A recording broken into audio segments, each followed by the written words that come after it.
here. That's what it was. Yeah, it's Eric Previn, the county resident from District 3 and a candidate for the 3rd Supervisorial District.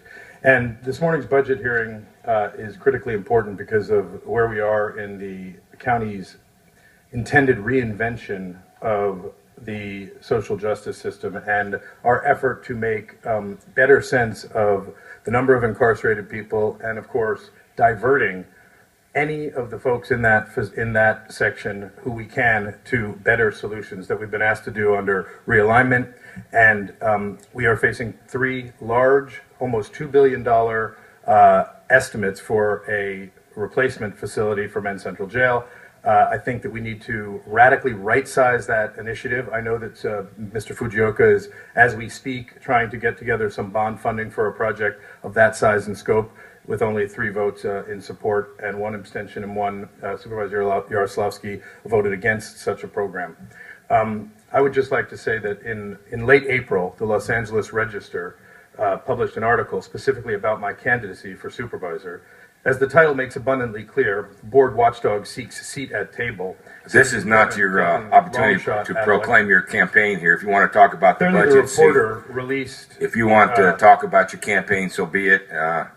Some other place, but not here. Well, yesterday we were This talking is not about a campaign forum. We don't allow any other candidate to show up. If you want to talk about the budget, feel free. I wanted to address the Public Record Act and Proposition. That has nothing to do with the budget. Just do your the budget. County is talk about the budget. Okay. The county is Prop 42, sir. Well aware of Prop 42. Okay, well, you're talking about it during my time. Prop 42 is a Public Record Act initiative on the ballot, and yesterday Supervisor Molina and I were discussing Public Record Act requests, and she was again. This is a public hearing on the budget of Los Angeles County, not Prop 42, not your candidacy.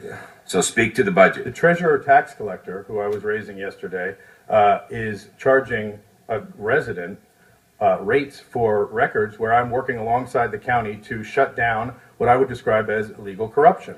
You probably know that I'm also. This is a public hearing on the budget of Los Angeles County. Not on any campaign issue that you'd like to raise. Excuse me, the legal expenses, you're really shutting me down, sir. There's not a problem. No, I'm not shutting you down. You're shutting yourself down because you're not talking about the budget. How is the legal expenses I'm not talking of LA about, County? we don't want to hear about your campaign. I said legal expenses of LA County. How are those not the budget? We have, the Sheriff's Department had a $37 million legal bill this year, as you know, and the ACLU and Previn are in fact not in a campaign, but are engaged with your office. You've hired a outside firm called Greenest Stein, whatever, to fight this lawsuit. It's about California Public Record Act, which Prop 42 wants counties to absorb some of that cost. Absolutely. And we shift and shaft. Thank you very much. Your time's up. This is a violation of my rights. Are you joking? I'll call on Glenn Dragovich, Assistant Sheriff Todd Rogers, and Corey Kalake.